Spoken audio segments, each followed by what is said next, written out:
Assalamualaikum and hi. My name is Mohamad Haziq bin Hasnan, and together with me, I'm Mohammad Azim bin Mohammad Sanusi. I am Muhammad Irshad bin Sudirman. And my name is Muhammad Syahmi Aiman bin Muhammad Kahar. Good morning. My name is Ong Xi En and I'm from Group 1. So today I'll be briefing regarding the triple integral in cylindrical coordinates. So the first objective is to get better understanding on topic triple integral and Gauss theorem in concept. So second one is to relate on triple integral and Gauss theorem with engineering applications. So integration of cylindrical coordinates. When evaluating triple integrals, cylindrical coordinates are typically preferable to rectangular coordinates. So table 1 lists some popular surface equations in rectangular coordinates as well as their analogous equations in cylindrical coordinates. So next is evaluating a triple integral over a cylindrical box. So evaluate the triple integral as below, where the cylindrical B is listed as here. Solution: we can write the triple integral as the iterated integral as stated in Fibonacci's theorem. The iterated integrals assessment is straightforward. We may integrate each variable separately and multiply the results together since each variable in the integral is independent of the others. This makes the calculation a lot simpler, and in the end we'll get the answer 64/3.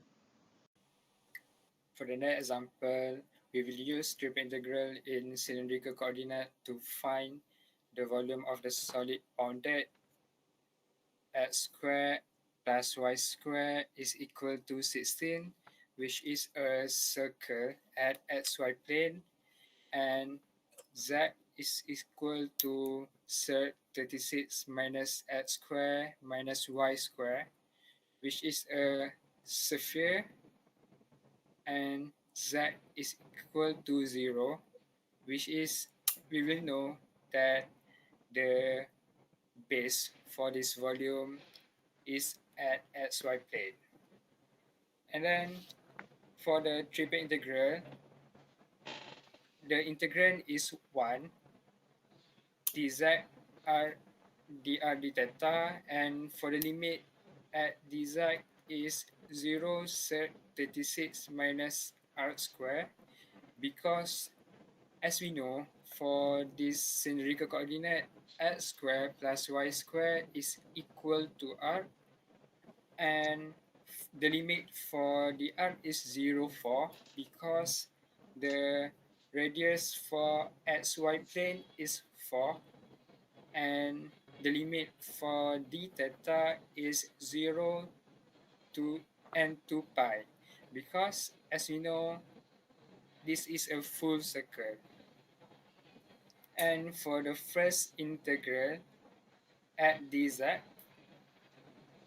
we will get r sub 36 minus r square. And then for the next integral, we will use u substitution. And after we use u substitution and we substitute the value of limit at the r, we will get the value for the next integral is 42 minus 0.1858 d theta. And for the next integration at d theta, it will be 42.1858 theta, and we will substitute the value of limit at d theta, which is 2 pi, and we will get 84.37 pi. And now I will pass for next example to our friend, which is Mohamad Irshad bin Sudirman.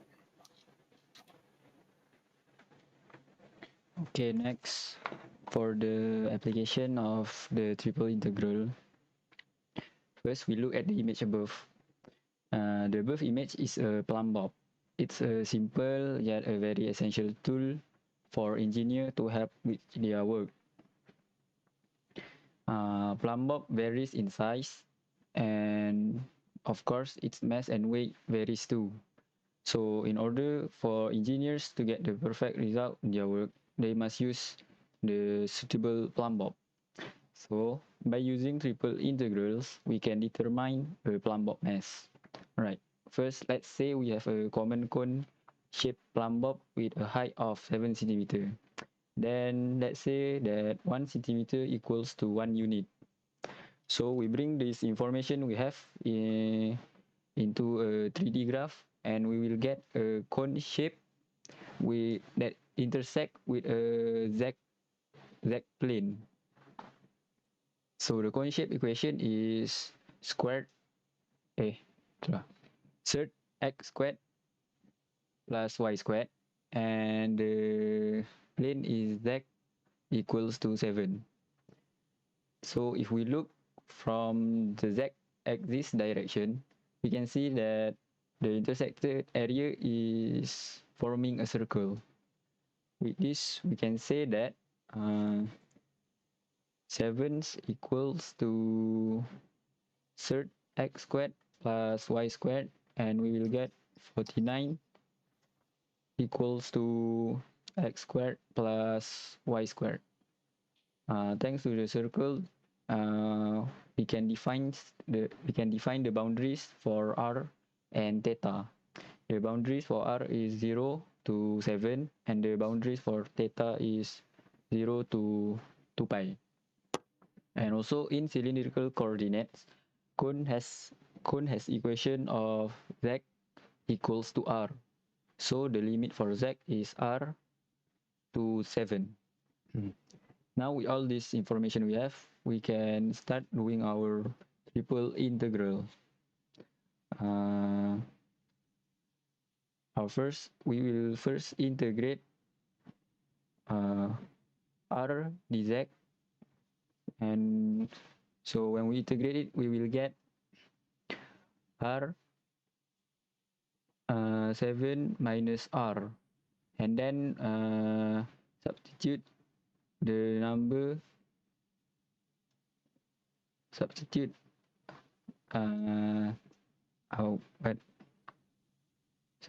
our limits into the equation, and we will get our next equation, that is r7 minus r.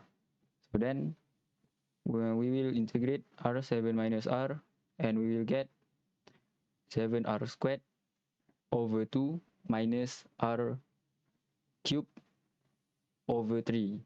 Then we will once again substitute our limit into the equation, and we will get 343 over 6. And then once again we will integrate 343 over 6, and then we will, after we integrate it, we will substitute our limit into the equation, and we will get 343 over 6 pi as our final answer. So that is the mass for our cone-shaped pendulum. That is the use of triple integral in engineering application.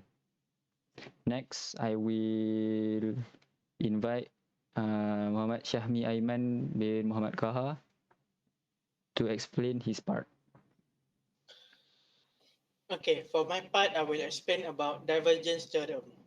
The divergence theorem, which is also called as Gauss theorem or Gauss-Ostrogradsky theorem, is a theorem which relates the flux of a vector field through a closed surface to the vector field inside the surface. Consider it the rate flow of expansion, positive divergence, or contraction, negative divergence. When flux departs a closed surface, it is positive. When flux enters a closed surface, it is negative. So just like our ordinary density is mass per unit volume, divergence is the net flux per unit volume or flux density. Consider a little cube. Flux can enter on some sides and exits on the other. and we must sum all the impacts to determine whether the overall flux is entering or exiting. The stronger the flux source, the higher the density.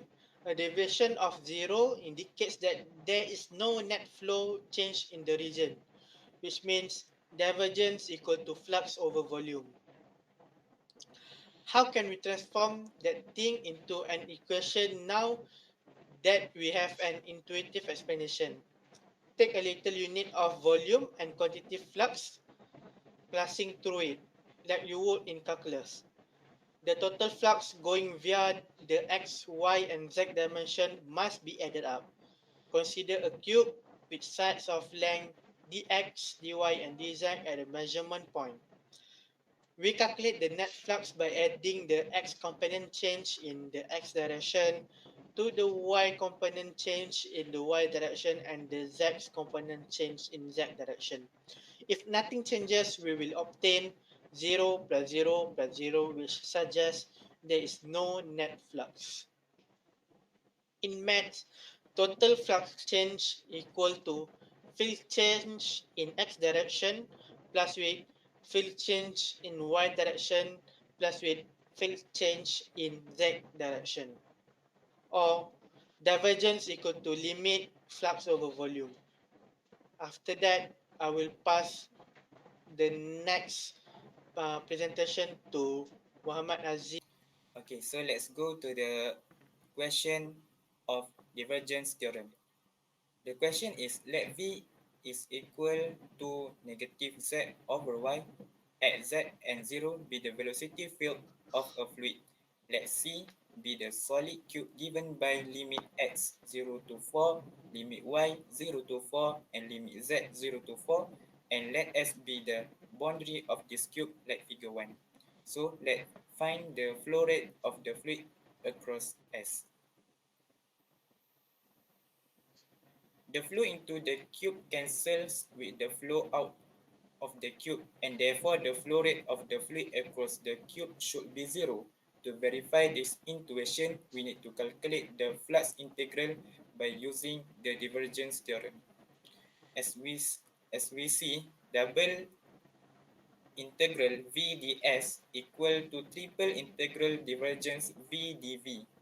Divergent v is equal to del negative z over y over dx plus del z over dy plus del 0 over dz equal to 0. So the triple integral of divergence theorem 0 dv is equal to 0. Therefore, the flux is equal to 0 as expected. That's all from us. Thank you.